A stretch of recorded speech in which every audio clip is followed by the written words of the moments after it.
How can you make £3,000 in property in as little as 30 days?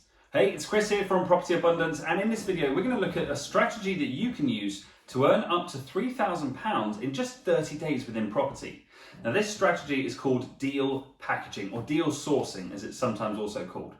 Now this is basically where you're going to act as a deal sourcer or a finder of deals on behalf of another investor or company. Now, what they want, what you find, it could be anything. Now, you could source rent-to-rent deals, you could source lease options, you could source buy, refurbish, refinance opportunities, you could source flips, you could source commercial conversions, all the different things that we can do in property to create a recycling of cash or very high returns on investment properties has value. And because it has value, it has a sales price as well. So either you want to do those deals yourself, ideally. We don't really want to be selling the goose that lays the golden egg. But if you're looking for a quick way to raise cash in your business, selling a couple of deals could be the way to do that. So because there's a lot of different ways of doing it, I'm going to run through two of the most common options here.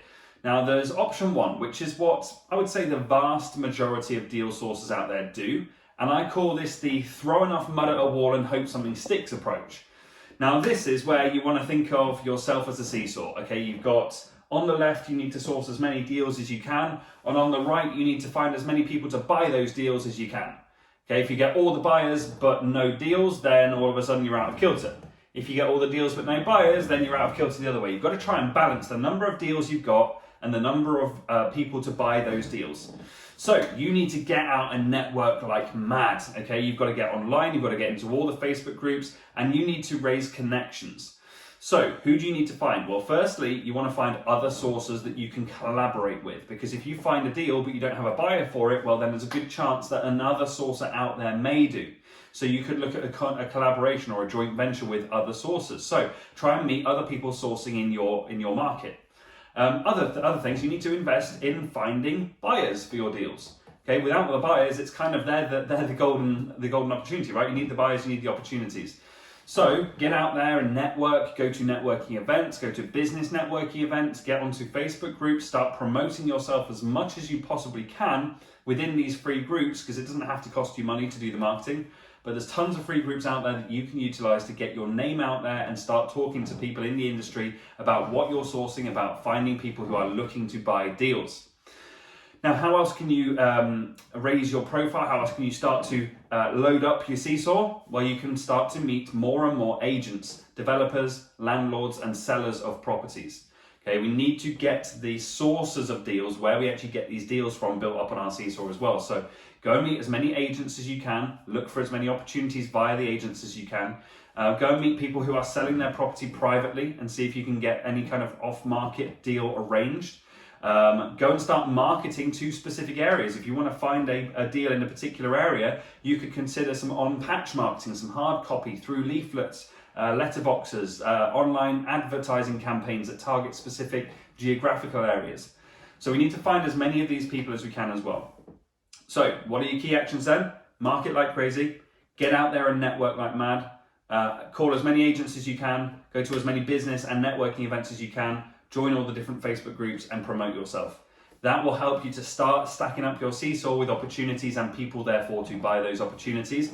And then you hope that anytime you raise a deal, you have enough people looking to buy opportunities that deal matches with someone in that. And if it doesn't, then you need to go via another sourcer and share your commission. So that's option one. That's where we raise enough deals, enough people to buy deals, throw enough stuff around, and hopefully some of those deals match with buyers.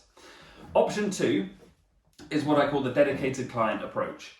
Now this is much more time efficient in my opinion. Now this is where, again, we need to network a lot, but we only want to find a few dedicated clients. Instead of just trying to build this portfolio of hundreds of people that want to buy deals, half of which are going to be time wasters and never actually commit to anything, we can look to find a few dedicated clients, get a very clear specification of what they're looking for, and then go and find them that thing.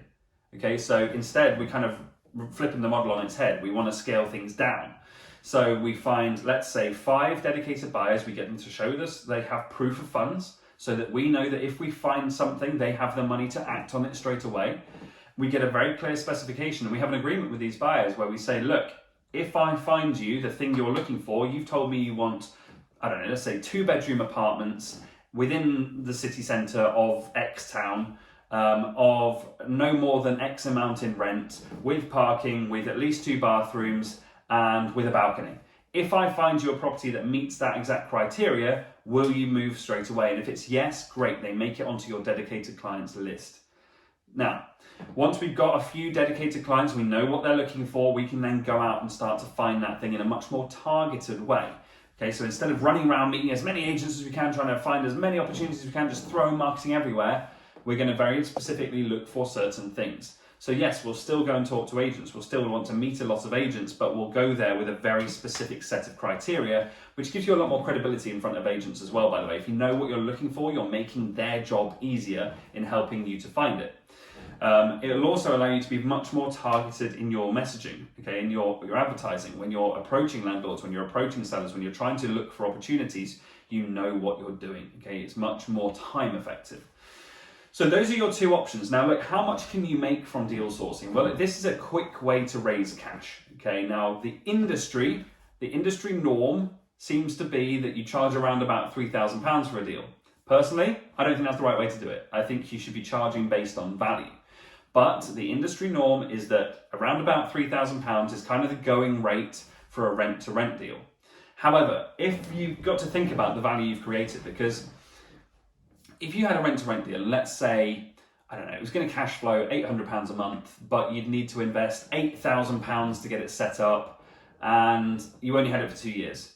Well then, you know, if you've made £800 a month times 24 months minus your investment, you're making around about, what's that, like £11,000 profit over that 2 years, which is okay, but you've got to do 2 years of work on that property for £11,000 profit. Like it's not terrible, but it's not a hugely profitable deal.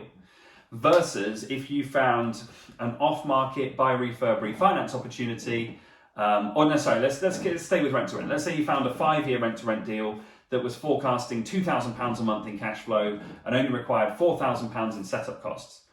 Can you see how the value of these deals stacks very differently? And therefore your price that you charge for your sourcing fee, in my opinion, should also reflect the value you're creating. So what's the rule of thumb on this? Well, look, if you were to take the total profit that they're going to make over the period that you've secured the property for and charge between 5 to 10% of that, I think that's perfectly reasonable. So if you're making £11,000 profit, then you're charging between, you know, what's that, 600 to 1200, or 550 to 1100. If you've got the 5-year rent-to-rent deal and it's going to cash flow, I should have chosen easier numbers here. It's going to cash flow £2,000 a month for 60 months. Oh, what's that? Okay, so that's 24 grand a year times 5. That's going to be like, not quite, but almost 125,000, 120 grand. I think it's 120 grand. So 120 grand that you've created, in that instance, you can charge a lot more, right? So you should be charging up to about 10K for that deal because it's so much more profitable. So that's how, personally, I would charge if I was deal sourcing.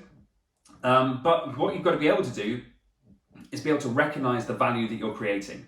So if you want help with that, if you want some help in identifying value and spotting opportunities so that you know what you can sell and how much you should charge for it, go ahead and check in the description down below because I've included a link in there where you can book a 30-minute, completely free consultation call with one of my team where we'll help you get clear on where you are right now, the biggest thing holding you back and what your next steps should be. And if that's helping you to identify the value so you know what to charge, we can talk about that on that call as well. So check the description down below, or if you're watching this somewhere other than YouTube, go ahead and check in the comments. I'll post it there as well.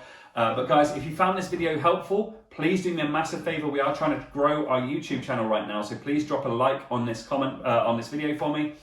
Comment below what your biggest takeaway has been, and make sure you subscribe to stay up to date with the latest tips and tricks out of my own 7-figure property business, Trade States. Other than that, guys, I'll see you on the next video. Take care. Bye-bye.